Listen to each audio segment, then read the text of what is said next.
told me, hey, I got something fantastic to tell you. He said, I am affiliated with people that speak with the spirits of the dead. How would you like to talk to the spirit of your dead mother? And I was shocked. I was shocked.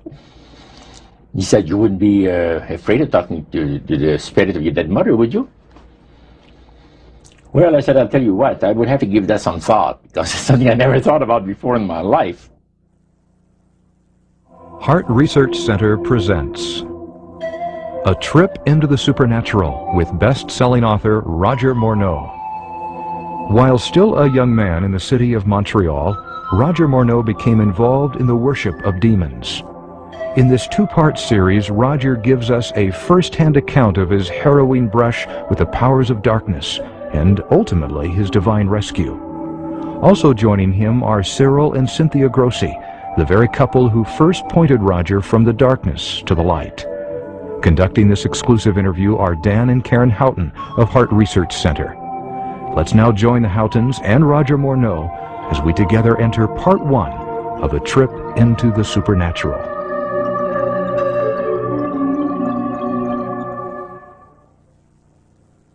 How in the world did you ever get involved in praying to demon spirits? Well, when I came out of the Navy after World War II, I was looking for take up a trade in Montreal, Canada. And at that time, I ran across a fellow that had been on a particular ship with me. And he said, hey, Morneau, you're alive. How nice to meet you. He says, let's have dinner tonight.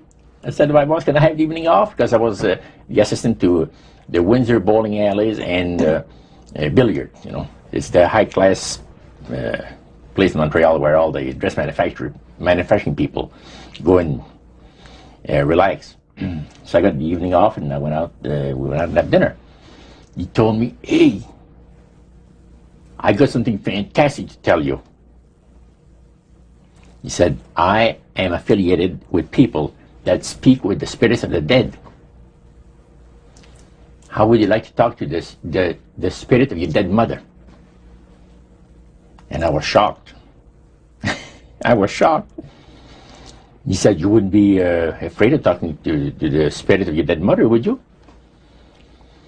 Well, I said, I'll tell you what, I would have to give that some thought, because it's something I never thought about before in my life. Most of us probably haven't. A little afraid of something like that. Well, he says, you know, it's written all over your face. You're afraid of going to a seance.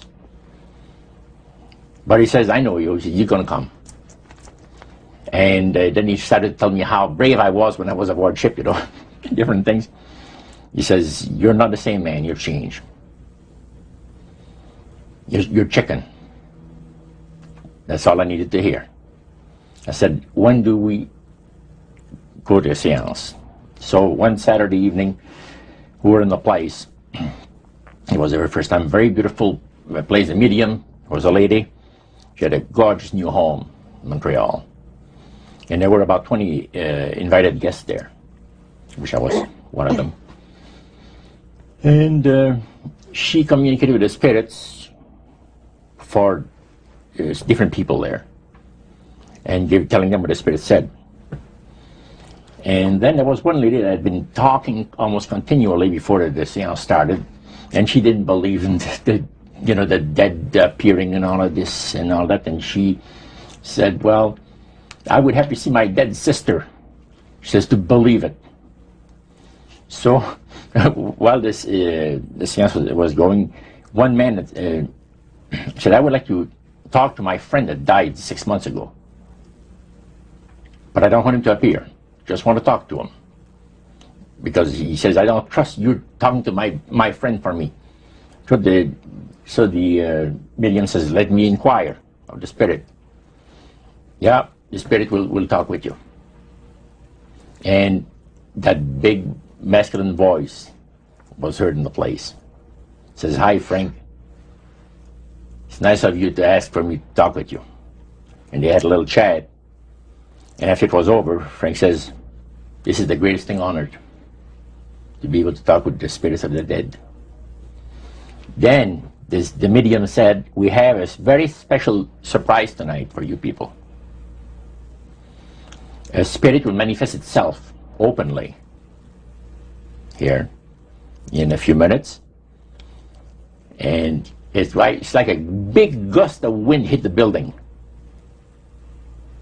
and right through the wall. Now the lights weren't terribly bright, but they were like living room lights, a couple of floor lamps and maybe some of these, and that translucent being seemed to come right out of the wall. How did you feel right at that moment? It's almost like my heart stopped a little bit. Very weird feeling. So it was a lady in a beautiful evening gown, swirling. And she said to Mary, my dear sister, you are so wonderful to have asked for me. And Mary fainted and fell right off her chair on the floor. And a couple of guys jumped up and picked her up, and spirit gone. And that was the beginning of it. That's how you got into it. Yeah, that's the way I got into it. After a while, you see, there's something interesting about the human mind. You can adjust to an awful lot of stuff. You can adjust to a lot of things that would terrify you to begin with. After a while, they become common and ordinary. So you mean contact with the supernatural can become commonplace and ordinary and doesn't bother anybody? Yeah. In other words, the more that you do it, you're not uncomfortable. That's right. It's just not an uneasy feeling. Yeah. So how did you feel about it? Then I got into a secret society that worshipped the spirits, you see. Well, how is that different from the seance, Roger?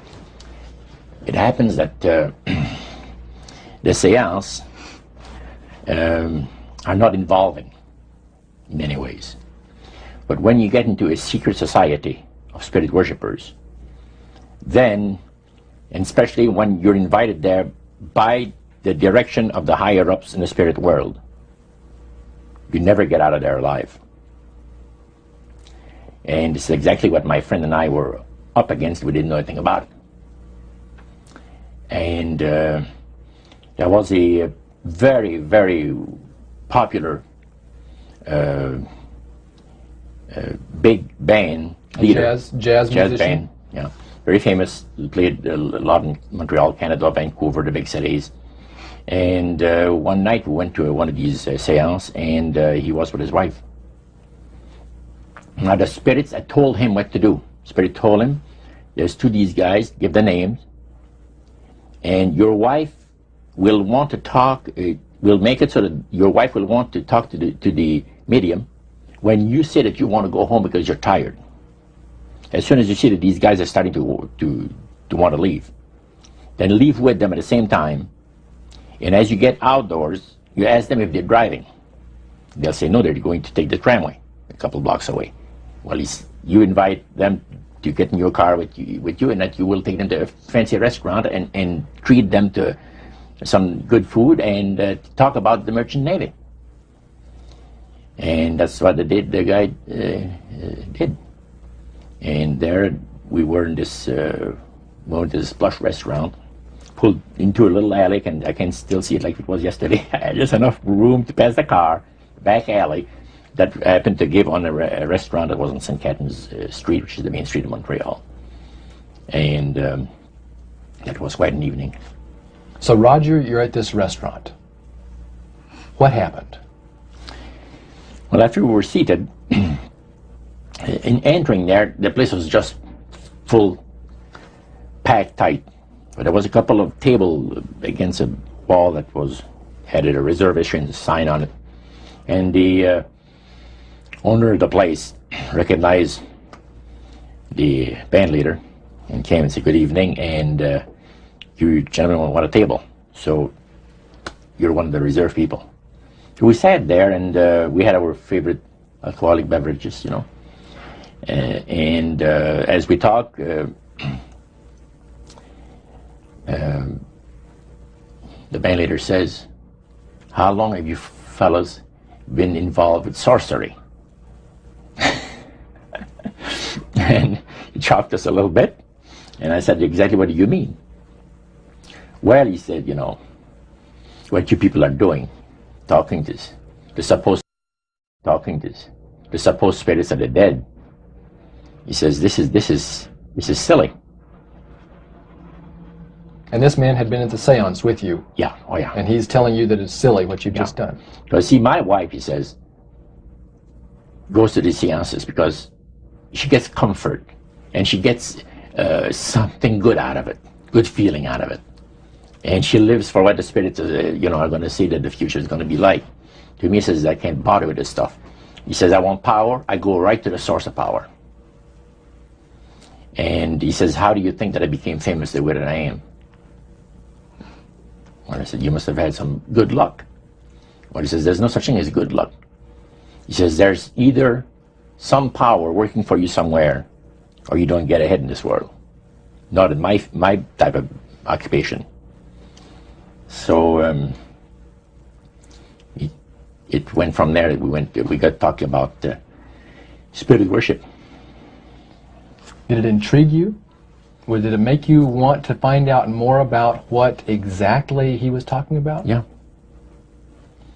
So he said the supposed spirits of the dead that you're talking with are demon spirits.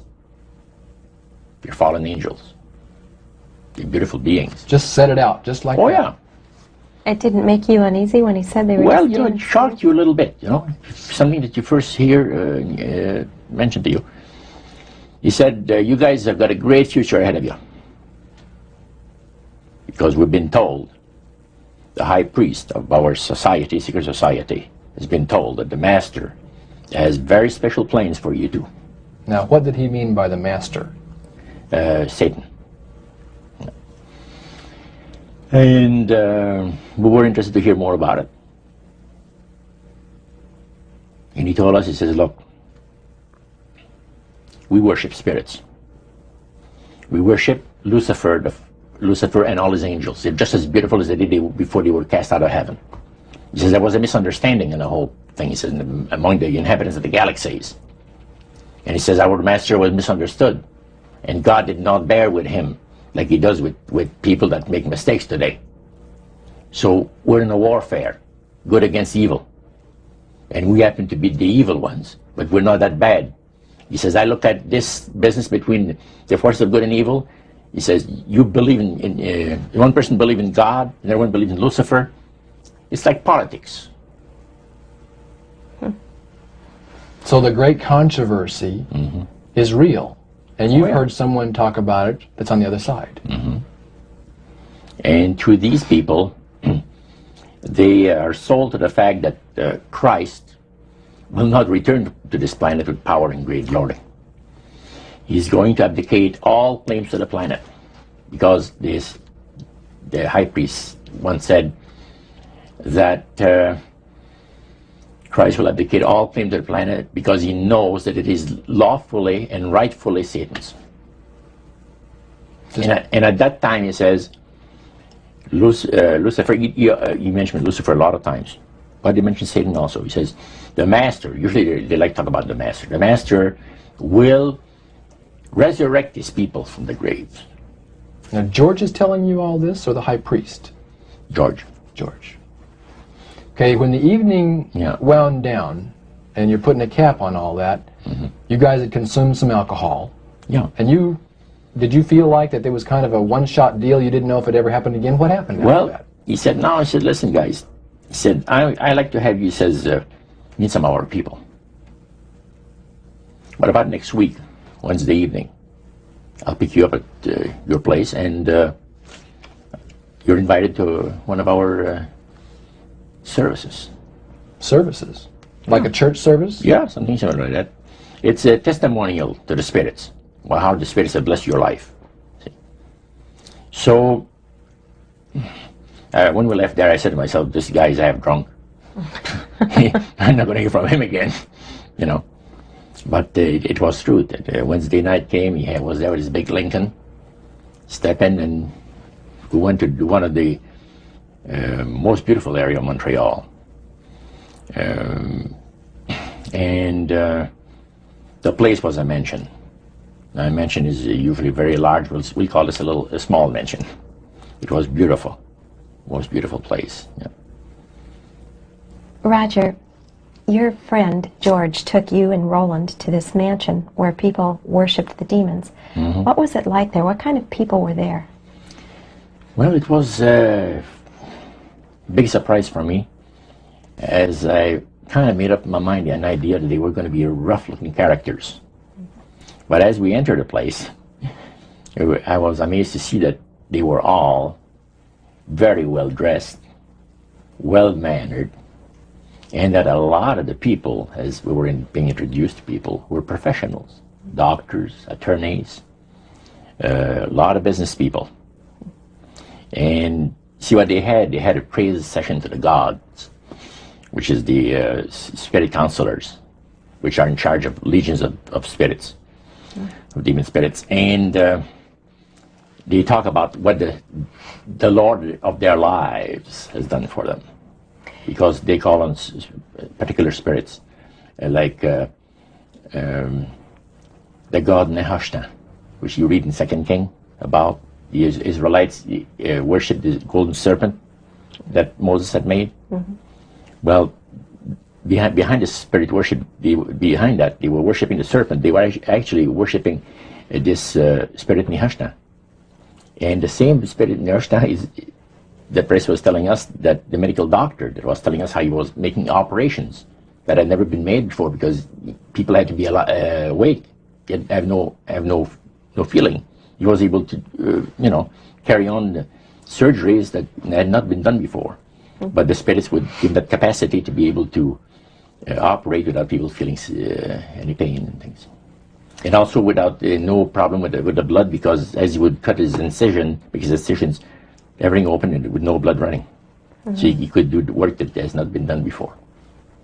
So. Now, I recall reading in your book that at this praise worship service they had, they would sing hymns. Why would they sing hymns in a demon worship? Yeah, this was kind of a big surprise to me when that took place. The priest said, "Hey, let's go down to the worship room of the gods and have a praise session, a singing session."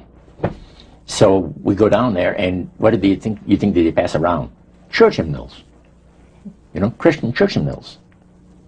And I couldn't believe this. I said, "What's his business?" So the priest says, "Well, now," he says, "for those of you that are new, let me tell you that this is the most feasible way," he says, "to please the spirits. It's to deride Christ and his people, and his church and all that." So they sing out of Christian hymnals.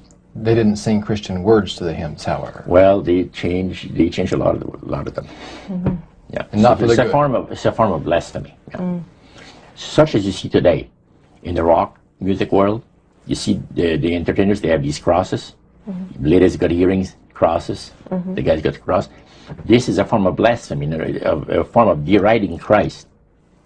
You see, spirits cause the people to do that, to find pleasure in wearing this type of emblem, which is the cross is the emblem of the crucifixion of Christ to the Christians. So what were your impressions the first time you went down into that worship room?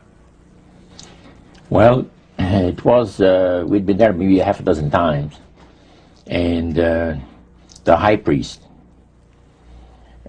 told us after the meeting was over, he wanted to talk to us, my friend and I.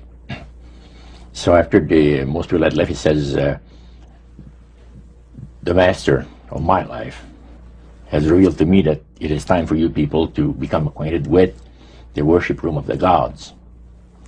Well, we started to move toward a beautiful grand staircase.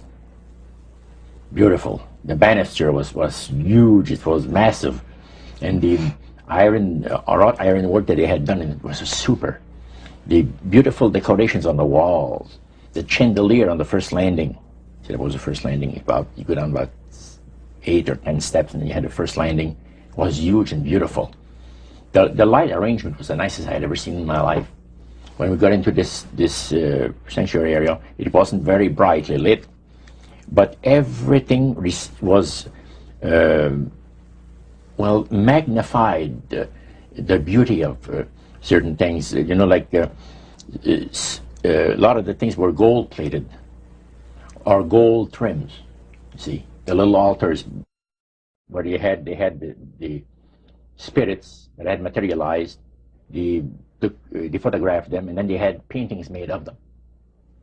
And there was probably about maybe 100 of those around the place. Sort of like a shrine. Yeah, and underneath there was a little altar where you have incense and things that they would use in their prayer sessions and things like that, devotions to certain spirits. And some of the objects in there, the priest said, were solid gold. It was a unique experience to see that. So how did you feel when you walked into that room? I felt that these people had power, and they had a lot of it. Did that attract you? Yes and no. You had mixed feelings about it. I had mixed feelings about it. Yeah. Because to a certain extent, things looked so good and sounded so good to us. But you see, I'd been brought up in a Christian home where my parents had told us we were 8 children in the family, and especially the older ones, you know. My dad says, well, you know, if you get involved in wrongdoing, you're going to have to pay the price. There's always a cost for everything in this world. So this thought kept creeping into my mind. Just how far you go with these spirits before we start paying the price. See?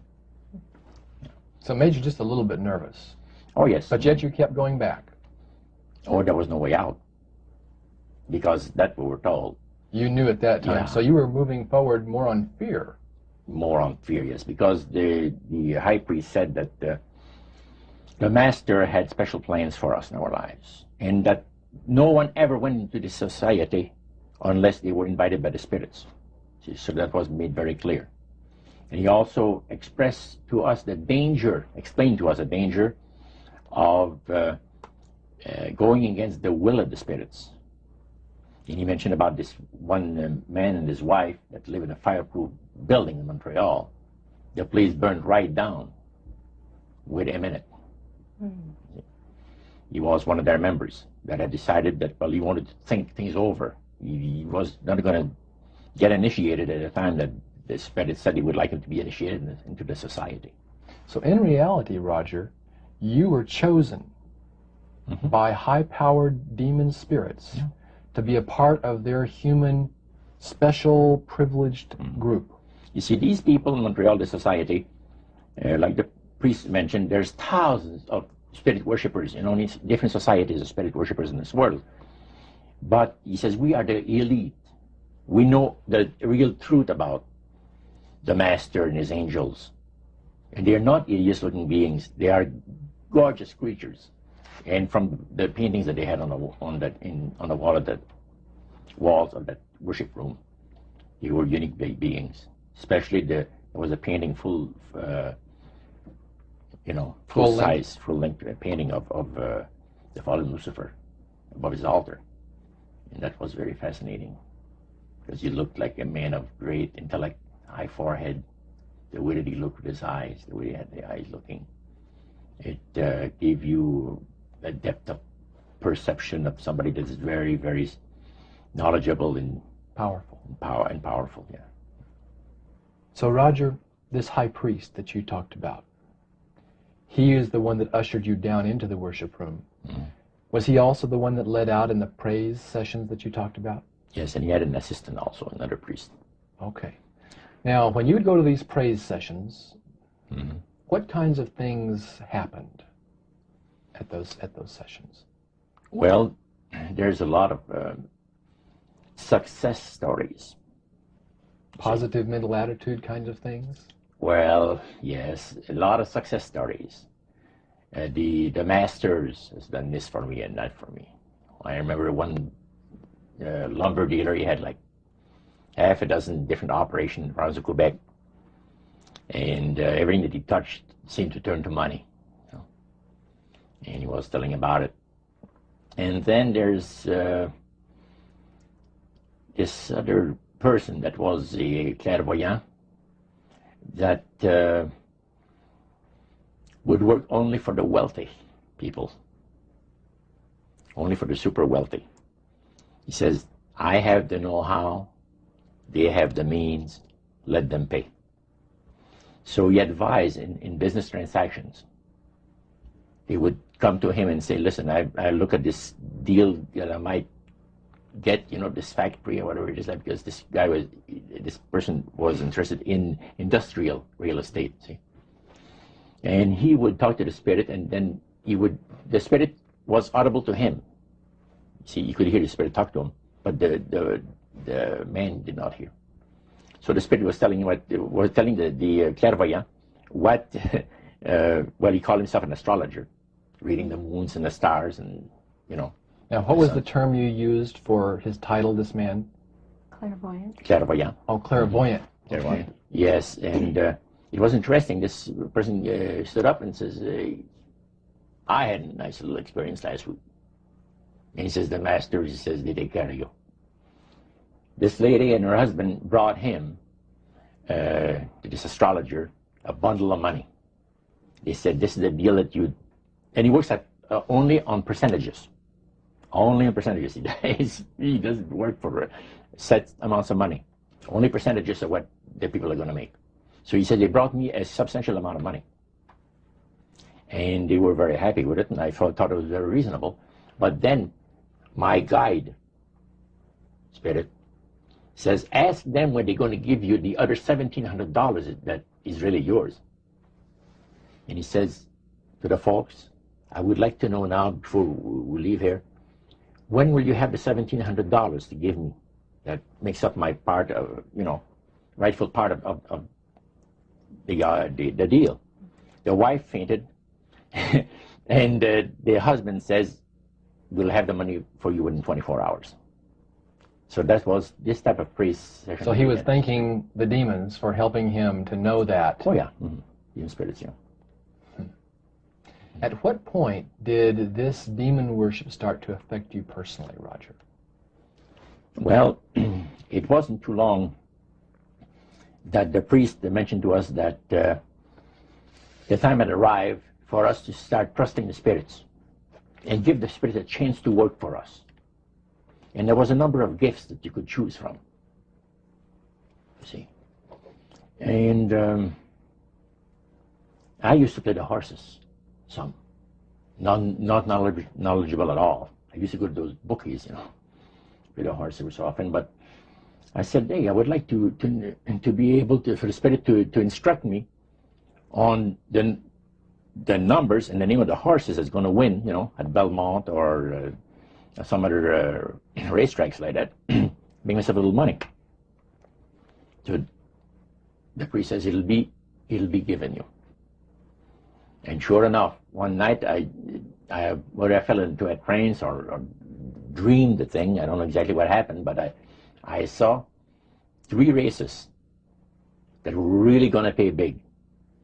And these horses were dummies, so to speak. You know what I mean? They were not really good horses. They were like one horse paid 21 to 1 because he was that poor, right? The chance of winning was so poor that they paid 21 to 1 on him. And it showed me that I saw the board at the bouquet and the number on it. And I went there, and they said it was going to be on Saturday. That was like on Wednesday. A few days later, it was Saturday. I went there, and sure enough, there they were on the boards. I went to the wicket and handed some money and got myself a winner. Now I said, well, I'm a little crazy. I ought to put more money on there, so I put $20 onto the next horse, and that paid 21 to 1.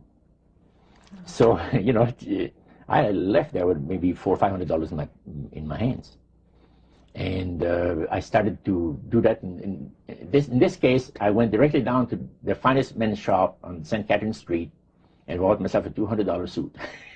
And in 1946, a $200 suit was... In 1946, people used to work at the RCA Victor, where I had worked before I went to the Navy, for $18 a week. Mm-hmm. And the good earners were $75 to $50 to $75 per week, for laborer. So the demon spirits looked on you so favorably, they began to help you win in your gambling. Then I went to other bookies, you see. And one day, I am told of the man at the cage, where you do your bet, he says, my boss would like to talk to you. And he said, you go right through that door over there. Oh, sure. So I know the guy says, come on in. The guy's sitting behind a big desk, smoking the big cigar. So he says, you're Roger. I says, yeah. He got up and walked around me. He said, you don't look that smart. I said, what, sir? You don't look that smart. He says that you could pick horses that are winners when they're supposed to be losers. Where do you get your help? What do you mean help? I'm not getting any help. I just happen to go and, oh no, we've been watching you here, he says, for a number of weeks. And you always leave here with some of our good money. And I'll tell you, buddy, if you want a list of all the bookies in Montreal, I'll give you a list of them. But he says, I want you out of here. And don't show up again. Because somebody's going to put a, you know what I mean. I said, okay, sir, I won't be back again. So it's a tough business to be in gambling. So even with the spirit's help, it was tough. Yeah. Well, it's stuff is going to shoot you, yes. Yeah. The high priest would say a number of things to you when you were in these praise services, and you went to a number of them over a period of time. Mm-hmm.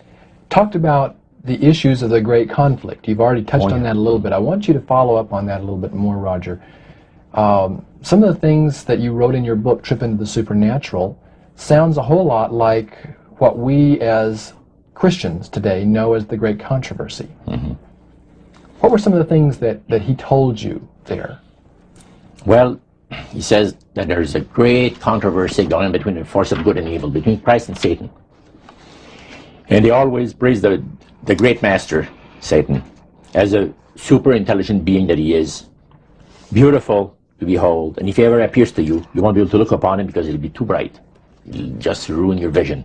The high priest said he was in Chicago, and the Spirit appeared to him and said, Morneau and his buddy, George, has invited them to the service, and the fellow that is in charge while you're away says that he's going to wreck all the work that the spirits have done for the last few years to get these people into the society. So the high priest, which is in Chicago, picks up the phone and calls, and the spirit appeared to him, and he said the angel was so bright that he could not look upon him. And he says after he picked up the phone to dial, he couldn't dial the phone because of the fact that his vision was so terribly blurred by the light, the beautiful light of the bright being. And he asked, dial 0, and the operator came on, and she had to, dial for him. And they talk about many, many things in regards to, who's going to win this conflict. Any discussion about fire and brimstone? Yes. He says, the Bible people, talking about the Christians, they read in the Bible that, we're all going to land in a lake of fire and this and that. So that's baloney. He says the conflict is going to end peacefully. Christ is going to realize that he might as well abdicate the rights of this planet, take his few people on with him to his planet in the center of the galaxies, and we will be left with a master who will resurrect all his people that will be as numerous as the sand of the sea. See? And the master will rule forever and ever and ever. A happy people. And he named some of the people that's going to be there. I don't want to mention the names because they're known to history. Yeah. So that was quite impressive. Did you always feel, Roger, that these people were telling the truth? Oh yes, yeah. Yeah, they really had things down straight. But I was not satisfied with the answers. And there was something, and I understand now it was the Spirit of God saying, hold back, fellow, hold back. And the priest had talked about us thinking seriously about being initiated into their cult. Right. So they let you come to sort of take a look-see, but you can't go back for several months. Oh yeah, it's not a matter of whether you're going to be initiated or not. It's when. Okay. You see? So they begin to press you for a commitment. So the priest said, look, fellas, I'm not going to pressure you into anything, okay? But I want to show you what the spirits can do for a devoted servant. We went downstairs, not through the staircase that I talked for the worship room of the gods, but at the other end of the building. Went downstairs, and a number of times I'd gone there to the men's room, and I heard these typewriters clicking like the dickens. Man, it's going. I said, why do we have a lot of people typing in there, in that room? Well, we went there that evening, and he knocked, and the man says, come on in. And there was all those typewriters moving along by themselves, typing at the speed that I'd never seen before. And not only that, the high priest says, I want to show you something clever. So he says, follow me. So we went around the table. There was like two long tables, and they had about 10 typewriters. And he says, now notice that the typewriter types to the right, then doesn't go back. It types back to the left. Isn't that something? I had never heard of things like that before. He said the spirits are doing the work. And he introduced us to the man. And the man is a lawyer. And he said, how much money did you make last year? Oh, he says it's in the 6 figures. You see? So this lawyer had a business in the building that housed the worship room. Oh, yeah. And he had a whole room full of typewriters. Yeah. And he put paper in there, and demons That's typed. all he did. Put typewriter paper in there. It was And what came out? What was it that came out? different briefs for court cases. And so he would sell these to people? Oh yeah. Okay. He had the service to the legal profession. And the high priest was The showing... United States and Canada. So the high priest was showing you this to give you an idea about the kinds of blessings that you would That's receive? right. Yeah. But after you left that typewriter, the room where the lawyer was, they tried to draw you into a commitment by getting you to make a public profession. Tell us about that. Well, they have a super beautiful resort in the Laurentian Mountains, which is north of Montreal, north of Saint Agathe. Saint Agathe is a famous name there in Montreal.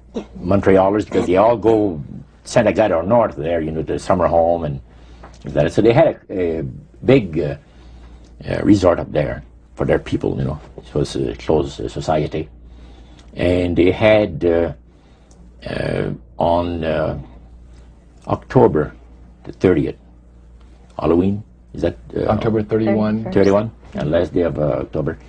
They had what they call live animal sacrifices. I don't know what it is, but they did.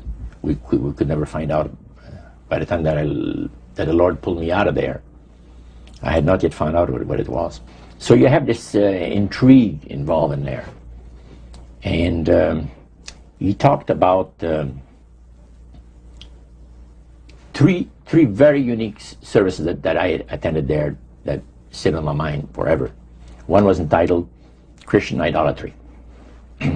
Another one was entitled The Super Deception of a Glorious New Age, which actually applies to the New Age today. And this was 1946 that we're talking. And then the other one was Satan's Great General Council of the 1700s. And I must say the things that I heard there was an eye-opener. First of all, we'll go through the Great General Council. Okay. At the beginning of the 1700s, said the high priest, Satan and all his spirit counselors held a Great General Council with one purpose in mind. It was to prepare for the great industrial age that was soon to break upon the world. And Lucifer also foresaw another age that was to follow that, where tremendous scientific discoveries would be made by people, and we would enter a unique age that would change the way that everybody lives. It would also serve to usher in the end times and the close of the great controversy between the forces of good and evil. And the priest said that Lucifer had been studying the Bible. The Bible. And he found in Daniel 12:4, where we are told about the time of the end, many shall run to and fro, knowledge shall be increased. Mm-hmm. He understood it to be that we're getting to that point. And he had, with all the spirit counselors, to change their modes of operation in order, to ensnare people. Mm-hmm. And he devised a way whereby people would disqualify themselves from being members of Christ's kingdom. And he was just very candid about this. Oh, yeah. Telling you and the rest of the group, 60 or 70 people there, the plans that close to 100 people. Lucifer had revealed to him. Mm-hmm. And by the time the council came to a close, they had three major policies that were going to be followed. First, they were to see to it that humans would be made to believe that Satan and his angels do not really exist. Because see, up to that time, you could walk down a street of Paris and you would have signs that would say where you have a soothsayer or a fortune teller of some type, and if you want to put a curse on someone, you could go and see this other old lady over there, the old witch. That's the way it goes. But now it had to change. Lucifer says we have to make sure that people, humans, get to believe that Satan and his angels do not really exist. Roger, that's interesting because a recent research study report that I read indicated that in a national survey, I believe it's over 75% of people do not really believe in a real tangible devil. Mm-hmm. But there is one. Oh, yeah. Now, the next thing, the three parts policy that they had adopted there, the second one was to find a way of being able to get total control of people's minds. And that would be done by taking hypnotism out of the realm of the occult and introduce it as a new science for the benefit of mankind. So part of what the high priest told you was Satan's strategy to take total control of people's minds. Mm-hmm. They felt that by taking hypnotism out of the realm of the occult and introducing it as a new science for the benefit of mankind, they could then use people of great renown, educators, people of capacity, that would do great things, such as supposedly regress people in time to former lives that they had. Mm. And of course, after the session is over, the person would not know a thing about ancient history, and the person that she or he has talked about performing, certain deeds, we'll say 3,000-4,000 years ago. But this was their strategy. Now, what this would do for the thing is this, that it would create in the minds of the general public, solidly set in the mind of the general public, an unwavering trust in that great deception. In other words, people could, they would believe it. This person was hypnotized, was regressing time to, former lives, and did this and did that, and no deception. Maybe Alexander the Great, we'll say, and some of the generals and people like that. And the person, after the session is over, comes out of hypnotism, and he or she doesn't know what she's talking about. So now this would be a way of de-Christianizing the Western world through the avenue of mysticism. Mm. Now the time came when Lucifer decided that he had to choose a person to initiate this thing. And Franz Mesmer, which was an Austrian physician, was chosen. Because the priest told you all of this? Oh, yeah. Okay. Because he was most capable. Mesmer originated a theory called animal magnetism, later on named mesmerism. Mesmer was led by the spirits to believe, and this is what the priest said, was led by the spirits to believe that certain persons have a magnetic influence within themselves, so to speak, that would cause them to have great power over other persons, even to the point of placing them into a trance. And at that time, that was readily accepted by people in general, at the time that Mesmer lived. So people realized, you know, that some people got a capacity to put you into a trance. That's the way. Now, by the time that he died, in 1815, a lot of the physicians in Europe were using hypnotism as a means of anesthesia. Now, hypnotism is the same as mesmerism? That's right. Okay. So mesmerism that's been developed to a higher degree of refinement. And the priest went on saying that the plan of Satan to deceive the human family this way, he says, is the most intriguing thing to his mind. And he went on saying how it was going to be brought about. He said that a fellow by the name of Darwin and another fellow by the name of Thomas Henry Huxley would be used by the spirits because in their childhood they had been hypnotized by medical doctors. And they figured that they would be real good subjects to lead the people into this belief that they had, that Satan wanted to bring into people's lives. Now, what were those 3 points again, Roger? The 3 things were, number 1, that they did not want Satan did not want the human family to think that he or his angels existed. Right. The second point that you made had to do with taking control of people's minds. That's right. The third point was what? Was to destroy the Bible without burning it. Okay. See? And what was his strategy on that? On that, it was very interesting. Because after the Great General Council, it was decided that Satan would tutor Charles Darwin personally in setting up the principles of his theories of evolution. He was tutored by Lucifer himself, the fallen Lucifer. And at that time, it was understood, Satan and his spirit counselors understood, that if a person was led to believe in the theory of evolution, it would, in his life, destroy completely the creation week of the Bible, the fall of man, and the plan of redemption. It would do away with it. In one fell swoop. Yeah. Now, he made a unique statement.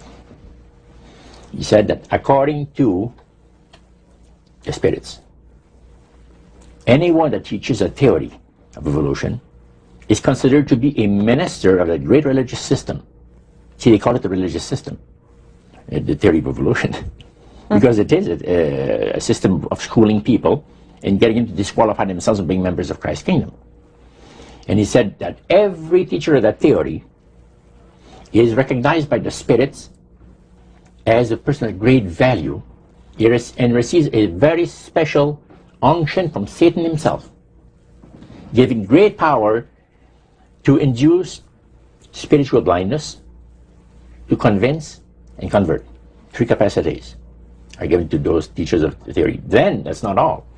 The priest says that Satan considers the teachers of the theory of evolution to be so valuable to him that in the sight of all the inhabitants of the galaxies, he assigns a retinue of bright, beautiful angels to follow that educator all the remainder of his life. And that in the sight of the inhabitants of the galaxies is the greatest honor that he can bestow upon his workers, on mankind, and to, until the controversy is finished. That was quite enlightening. Now, the high priest was talking just sort of like a preacher would talk up front. Was he enthusiastic? Did he seem like he had bought into this and was excited about it? Oh yeah, he believed it 100%, no question about it, so everything. Why why would he be so excited about spirits trying to deceive human beings? Because obviously out of this council of the 1700s, deception was a major part of the strategy. Why?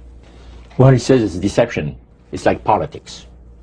You know, you believe in one candidate, the other person believes in the other candidate, and they're fighting to get the position, and it doesn't matter who's going to be the smartest.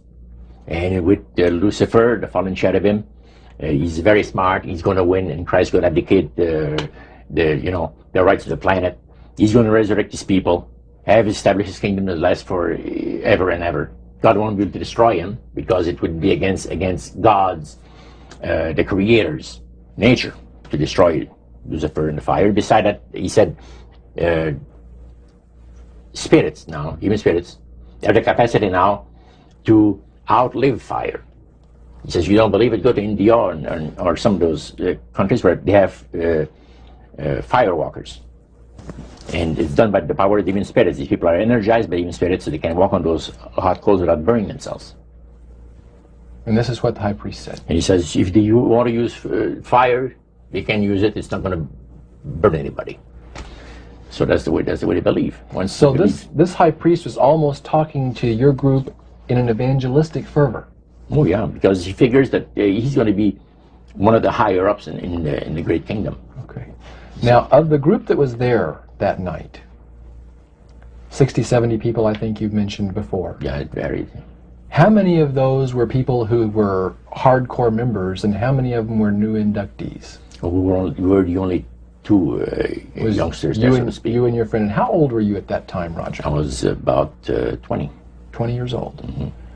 Yeah, 20 years old. Did you have a feeling of awe over the fact that you had been chosen? Yes, in a way. And then I got thinking about this. When am I going to have to pay the price?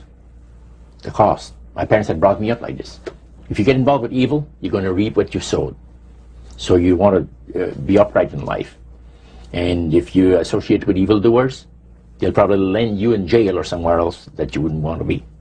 So there's always a price to be paid. So you had that little something maybe instilled by your mother and father a long time ago that kept you from making that full commitment. Now, one of the things that really amazed me and shocked me and made me sick at heart is when the priests talk about Christian idolatry. What is Christian idolatry? The priest mentioned that word. Yeah. Tell us what he said, Roger. He said that Christian idolatry is the most grandiose or great deception that has ever been brought upon the human family, upon mankind. And he says, and he boasted, that demon spirits are continually defiling Christian churches through the avenue of necromancy by using a form of spirit worship that involves hundreds of millions of Christians into idolatry without their being aware of it. Now, what is necromancy? Define necromancy for me. Their belief, popular belief of necromancy, is to conjure the spirits of the dead. So that you can speak with someone who has died. Right. Like the seance that you originally went to was the practice of necromancy. Now, the priest says that the super deception is brought about in only one way. Through the deceptive belief that man has an immortal soul that lives on after death. And he said that constitutes idolatry through necromancy. So he says there are hundreds of millions of Christians that are practicing idolatry while they think they're glorifying God. See? Because they believe that the soul is immortal. Yeah. They may not be talking to the supposed spirits of the dead. Contrary to popular belief, necromancy does not consist of conjuring the spirits of the dead. The reason being that man is totally mortal and does not possess an immortal soul. So who are they talking to? He says the friendly demon spirits that have always found over the centuries great delight in impersonating in apparitions departed loved ones and persons of great renown. Now, friendly demon spirits. Friendly demon spirits. Are there more than one kind of demon Oh, yeah. spirits, Roger? Well, there's three main divisions, and then there's divisions within those divisions. You have the friendly demon spirits that seem to have the finesse and the refinement, and they're not upset about what happened when they were thrown out of heaven, from what I gather. Then you have the warriors. They like to bring misery and destruction in the lives of people. Then you have the oppressors. And the oppressors are the real wicked spirits that hate God with all of their, the Creator with all of their might, you know. So he went on explaining. He says, now, necromancy is in reality a belief, a religious belief. People believe that the dead have entered into a higher state of existence than they had when they were alive. Also that they are in a position and have the capacity to help the living here on earth. See? Then he said, he says, this is where things get really interesting. He said, according to the great master, a person does not have to supposedly call upon the spirits of the dead to receive help, you see, to be involved in necromancy. All he needs to do is to believe in life after death. Because he said, necromancy is the belief that man is human, as a human being, has an immortal soul. So anybody that believes that man has an immortal soul is involved in necromancy. It's that simple. That's the way he explained it. Yeah. So how does that constitute idolatry? By people believing that they are either talking to the saints, you see, the spirits of the dead, dead saints, or a dead relative, or a dead person of some type. And you take, for instance, like Loretta Lynn. She says on national television, and I have the date on it, that I heard it myself. She said that she was made successful in her singing career by a dear friend of hers that was the same age as she, and died when she was 18 years of age. And Loretta was trying to get into the singing world, you know, but she says, I had no success at all. Until one night I was sitting in bed reading a book. And she says, who walks right through the wall but my friend, the spirit of my friend? And she says, Loretta, I'm going to make you a very famous person in singing Western country music, and I will be with you all the time. Trust me. And she says, she had a big concert once, and she was coming down with this bad cold. And she thought that her voice was going to give. She talked to her spirit and felt that she was going to be helped. And she got on the stage and she started to sing, and right in the middle of where she really needed the power, no power at all. And her spirit friend tapped her on the shoulder and said, and started to sing for her. She said, her voice went through me, the power. See? And you saw this in a television documentary? Yeah. That was, I believe, 1976 it took place. Now, the priest explained that when people believe in this business, they are actually opening themselves to be completely deceived by demon spirits, because it gives the demon spirits an opportunity to impersonate the dead, see, and for people to believe their lies. And the priest says that thrills first of all, he says it brings the great master the respect and the reverence that is due to his great name. And it makes all the other spirits exceedingly happy, because they are the ones that have worked to lead people to believe in life after death. See? And they rejoice also. And that's the extent of what Christian idolatry is all about. Friendly spirits, just to digress for just a moment. You mentioned 3 different categories, and the friendly spirits are the ones that love to impersonate being a historian or something. We specialize in that. In your experiences in the praise services or in the worship room or the other places where you were, any of the places you were, did you ever witness an event where necromancy or even something that would be popularly called channeling today took place, where you actually heard the voice of someone in response to someone's yeah. questions? A number of times, but there was one time in particular that fascinated me because it was unique in one way. The priest told us that there was a French historian that was affiliated with Montreal, University of Montreal, which is a French university, and the English university is McGill. So the University of Montreal is the French university.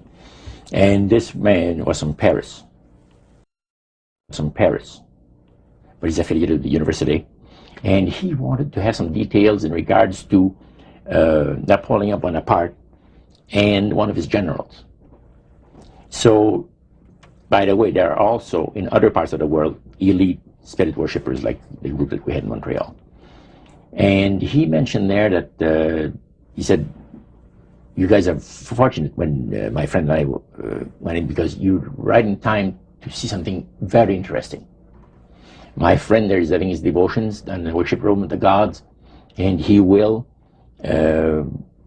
use a trance medium to converse with certain demon spirits that will inform him in regards to ancient history about Napoleon."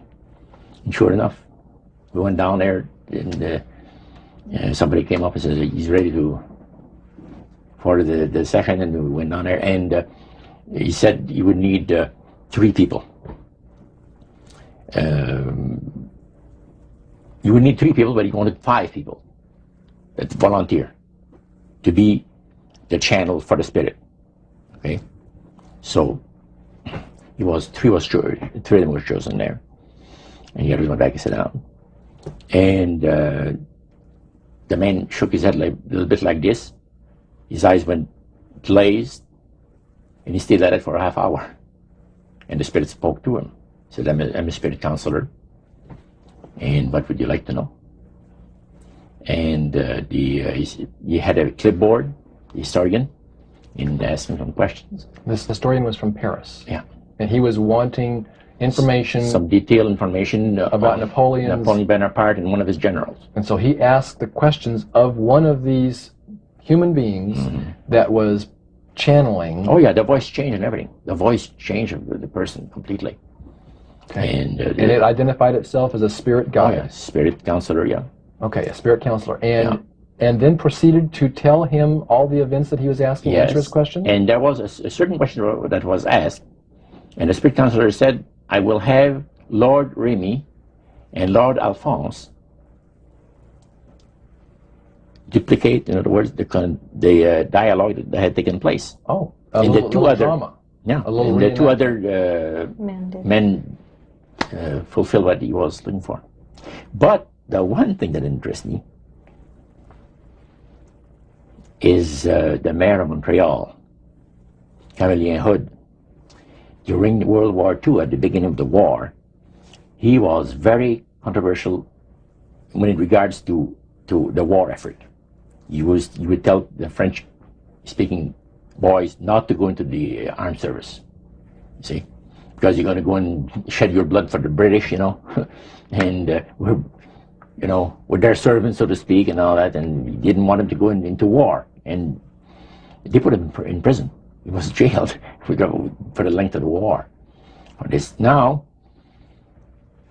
the man said, I would like to have you tell me, to the spirit, to give me part of the speech that was given by Camillien Hood on the steps of the Montreal City Hall on a certain date. There are different versions of what has taken place, and you, Lord, would know the exact one. Now, the mayor of Montreal was still alive. Was still alive. And this historian is asking what was actually said at a speech. Yeah. Okay. The spirit counselor said, I'm sorry, I can't help you. All of my activities and my people have taken place in Europe.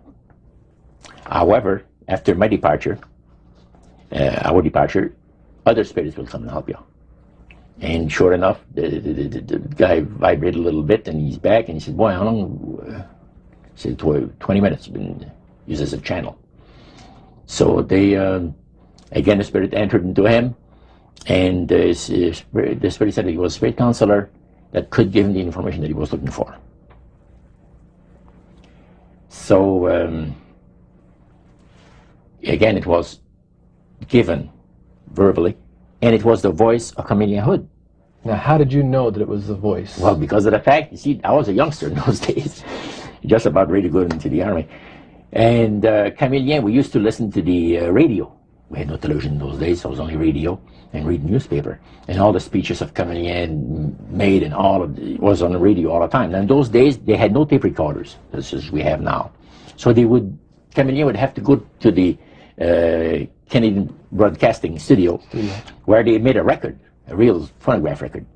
And then they played it over and over, for the rest of the day. So you listened to those as a teenager before you went into the army, so you knew his voice. So I knew his voice really good. So I said to George, he was sitting next to me, he said, "Isn't it amazing?" He said, "If you think that's amazing, wait," he says, "until the spirits impersonate one of the departed people that you know, personally, like an uncle or a brother or a sister or something like that." He says, "That is unique." But that's the way it was. You are able to reproduce a voice, man, and the just to perfection. The spirits are exceedingly proud of this, because, and this also was right up my alley. The priest said that as the times on this planet gets more and more difficult, and calamities of all kinds are striking the planet more and more frequently, demon spirits are going to impress people with the importance of Sunday sacredness. Roger, when I was a teenager back in the 1970s, I remember a song that came out talking about the age of Aquarius. Mm-hmm. And since then, we've seen the development of the New Age, and I wondered if back when you were involved in spirit worship, if they talked about New Age at all. Oh yes, it was a big thing that was coming up. One of the major deceptions of the last days. And the priest told us, we talked quite a while, and then he said, "Could I have a little bit more of your time? I want to do something very fascinating." He says, "The grand plan, the master's grand plan for harvesting the nations, for harvesting the multitudes of the earth into his cause, just before the close of the great controversy between the forces of good and evil." So we continued, after we expressed ourselves that we're deeply interested to know more about the activities of spirits. And he said it's going to be done in a unique manner. This grand plan is going to take people are going to eat the stuff. Because he says spirits, demon spirits, will declare themselves to be inhabitants of far distant planets in the galaxies that are coming to warn the inhabitants of planet Earth of the impending destruction of the planet, unless something seriously proper is done to avoid it. And he went on saying that they will claim to have out-of-body experiences. Are you familiar with out-of-body experiences? I've read about them. In other words, so there's some persons are supposed to be able to, they believe in their immortal soul. Astral projection. Yes, right. Goes into different parts of the world and sees things and come back, and then they write all about it. I've heard of that. So, due to the fact that the millions of the earth people believe in people having an immortal soul, it has to be readily accepted when the spirits will, through a trance medium, converse with influential people of the land. You see. Now, what is a trance medium? It's a channeler today. What is known today as a channeler? Channeler, yeah. Okay. Shirley MacLaine's experience of getting involved with spiritism and with the supposed inhabitants of far distant planets in the galaxies, I taped the whole thing. It's 3 hours. And you were hearing the fulfillment of what this high priest had said 45 years ago. Yeah, exactly. So he went on explaining about the fact that the spirits will show themselves willing to give valuable guidance that will not only help people avoid the destruction of the planet, but it would cause them to enter into a higher state of existence. For instance, he said the spirits will promise and this is a big word, promise, that if their recommendations are followed carefully, they will usher in a glorious new age of peace and prosperity, and there'll be, well, there'll be no more wars, see, there'll be no more famines, there'll be no more people getting unhappy with one another, neighbors will love neighbor, and social unrest will not take place no more. It'll be sure, there'll be perfect happiness for 1,000 years. That's what the Spirit is going to promise. And Almost like the Garden of Eden created all over again. And now we find that a lot of preachers are preaching the great age of glorious new age of victory, victory over wars, victory over social unrest, victory over famines, and victory over all kinds of. And he used the words New Age to describe what was coming. It would be a glorious new age, yeah. And this is exactly what the movement is all about today.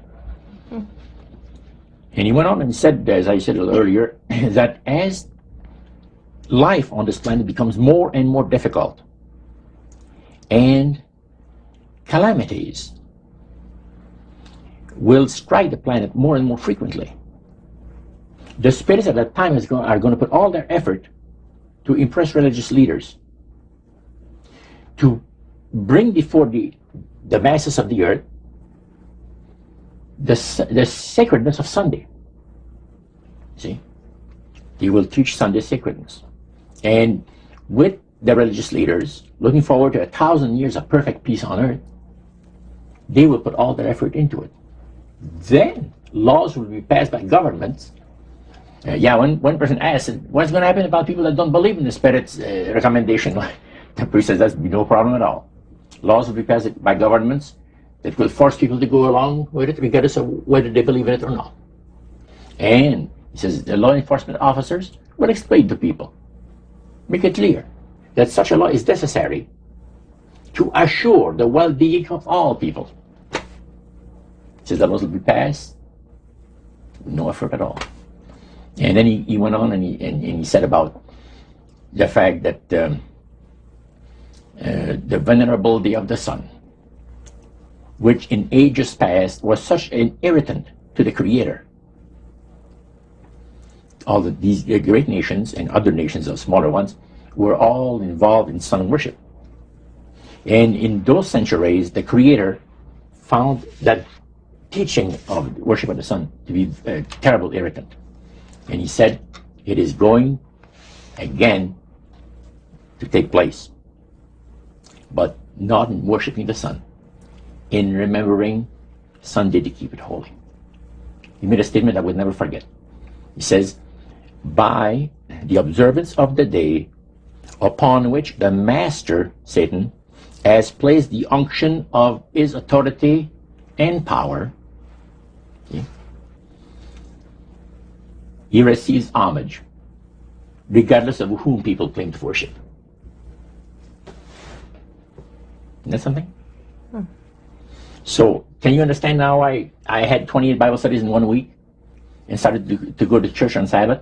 And I never missed since until I became sick. The issue of a day of worship came up in that meeting. Was Sunday the only day mentioned? Well, you see, the priest mentioned, yes, about the fact Satan has chosen Sunday as his day. The Creator has chosen the seventh day of the week. Lucifer has chosen to call his day the first day of the week, Sunday. See? And regardless of what people claim to worship, worshiping God, the Creator, by observing that day, that particular day, they are bringing homage and respect. Now, at that time in your life, you were 20 years old or so. Had you ever heard of a Seventh-day Adventist? Never in my life. In that meeting, He didn't talk about Seventh-day Adventist. He talked strictly about Adventist. Well, they just talked, but they did. The word Adventist was mentioned. The priest was telling us that necromancy, as I mentioned earlier, is the belief that the dead have entered into a higher state of existence, etc. And he says, for centuries, friendly demon spirits have worked diligently to establish and uphold in the religious convictions of all people the belief that man has an immortal soul. See? Then he boasted about the fact that the master was so smart in that he had deceived the whole world, even in this age of great scientific knowledge and understanding. Then one person put his hand up. And the priest says, yeah, yes, we want to say something? He says, what about the Adventists? You can't count them deceived regarding the state of the dead. And I got a question. What about, how come that they can't be brought under the great deception? The priest said, you're right. I apologize, says here, I made a mistake. When I said that all the millions of people living on the face of this planet, everybody, you know, was honoring the great master. I forgot the Adventists. There's so few in number when you figure the billions and all people, I didn't even think of mentioning it. So I'm sorry. Then he says, secondly, the reason why they can't be brought under the great deception, let me explain about it. Now he said, my next statement is going to upset some of you. But what I'm telling you is the honest truth. It is factual. It's reality. The fact that the Adventists observe the biblical Sabbath of creation and reverence the Creator on that day, it makes it impossible for the spirits to deceive them. They are given very special help and great spiritual insight. And he said, under these conditions, they are not ordinary people. And that stayed with me, man, just like this. And when I heard the word Adventist, when Sarah told me later on, which we're going to cover later, I asked him, I said, what denomination do you belong to? He said, I'm a Seventh Adventist. What's that again? He said, I'm a Seventh Adventist. I said, is that the same thing as Adventist? Oh yeah, he says, a lot of people call us the Adventists. They don't talk about the 70s, same thing. Boy, I was interested. I bet you were. Now, I wanted to know what his Bible said. Yeah, I bet you did. Because that was the one group that under question only, the high priest of the demonic worship house. Yeah.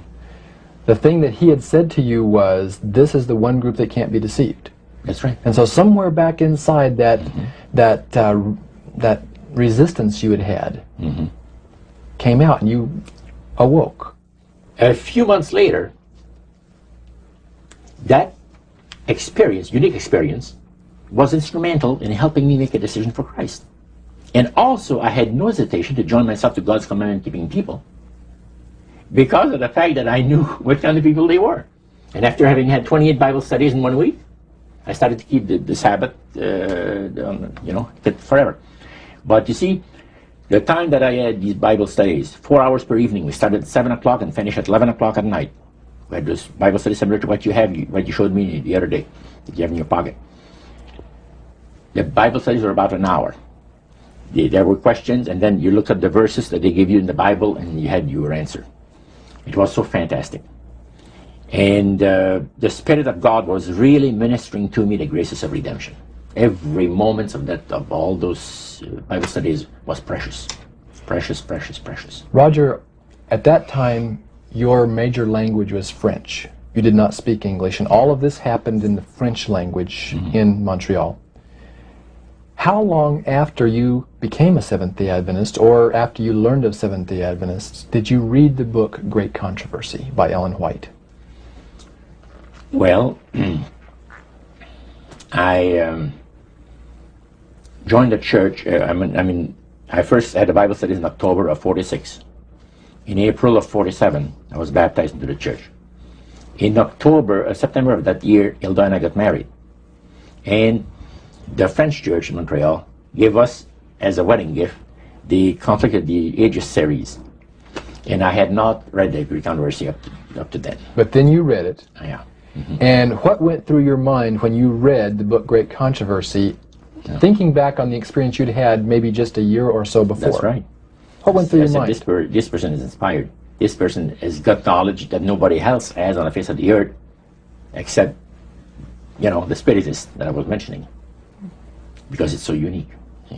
Well, I find it very remarkable that they were willing to share the strategy that Satan is working on with this group. Of course, Their plan was that it would never get out. That's right.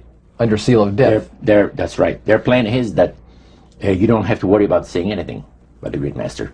Because as soon as anybody strays some, the spirits will tell the high priest right away what's taking place. They did with my Bible study that Wednesday night. I studied on Monday and Tuesday. By Wednesday night, the spirit counselor appeared to the high priest and says, you have one of your defectors. He says, that Morneau guy, you're going to get rid of him. Because he's out there studying the Bible with the Adventists, the people that the master hates most on the face of the earth. And the high priest almost had a heart attack. Because he said, I kind of like you. He said, that's what he told my friend. Because I didn't see him after that. But he told my friend to try to convince me to go back, to spirit worship. Roger, you were 72 hours away from making a full commitment to the elite spirit worship. Mm-hmm. How did God rescue you at that strategic moment? Well, I'll tell you, I should really go back a couple of weeks in time. As the high priest had talked to us about the advantage of getting initiated in the society on the 31st of October, that night I came home, went to bed, and I couldn't sleep till about 3 o'clock in the morning. Because I had all of this experience of the supernatural that I'd gone through for so many months now, and my Catholic upbringing that I've had, and questions about God. Now I knew there's a God, because the Spiritist, he's well aware of that. But I was in a state of terrible unrest. I could not have slept. And without even giving it a thought, somehow, I said, as I was laying on my bed, I said, if there's a God up there that cares for me, help me. That's all I said. Next thing I knew, the alarm clock rang. It was 6:30. It was time for me to get up and go to work. At that time, I had changed employment. I had taken a course in embroidery for the manufacturers of ladies' dresses in Montreal. There's embroidery companies that makes all this, the piping and sequins work and all of this, fancy designs, sure, ladies' dresses. And that's where I was working at the time. You were just 72 hours away, as Karen mentioned a moment ago. You had prayed without even realizing what you were doing. God was about to rescue you in a very special way. Tell us about that. What happened that Monday morning? Well, let's go back to the Friday. Okay. Previous to that.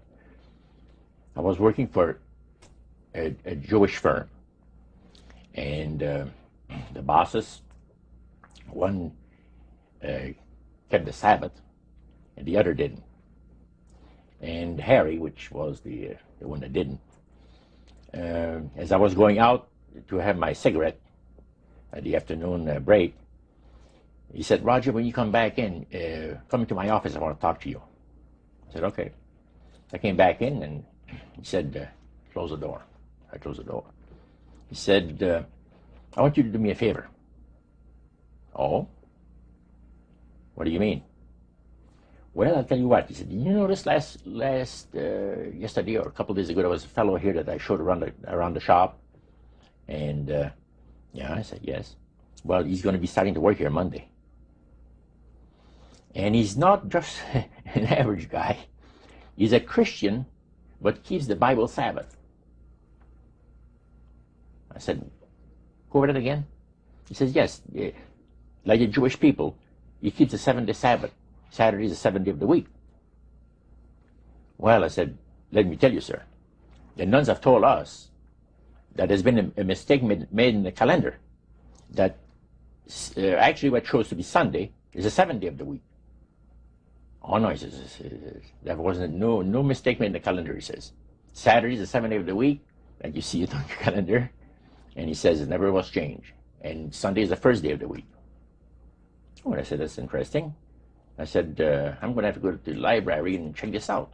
Oh, you don't have to, he says. He pulled out his desk drawer open, pulls out his big dictionary, and he looks up Saturday. And he said the 7th day of the week. And he looked at it on Sunday and he said the first day of the week. Okay. Well, I said, that's pretty interesting. Now, here's what I'd like you to do for me. I'd like you to, first of all, I'm going to have this man work next to you, on the machine next to you. And don't tell him that I want to know what denomination he belongs to. You got to be very tactful. You have all the time in the world, even if it takes a month, he says. He says, I tell you what, he says, it's the craziest thing, he says, that I've been thinking about this guy, and I can't get him out of my mind. About this, the fact he's a Christian and keeps the seventh-day Sabbath, keeps the Bible Sabbath. And he said, I got more important things to think about than stuff like that. So he said, I want to find out what denomination he belongs to, and I just did. I said, why didn't you ask him? Well, he said, no, we didn't do that. That's too personal. Okay. So he wanted you to ask him and find out for him. Find out and not let him know that the boss was interested.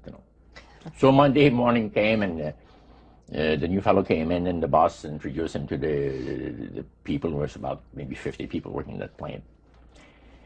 And he said, Cyril is an accomplished embroiderer, and we'll be very happy to have him here with us, and made a little speech. Then he walked him to his new machine, and he says, Roger, meet Cyril, and I shook his hand, and we started to work. And it was not more than about 20 minutes that I was working that my machine started to skip stitches. So what happened? You have to stop and back up where you were. And I was working on sequence. In other words, the sequence come up. There's a row of thread behind it.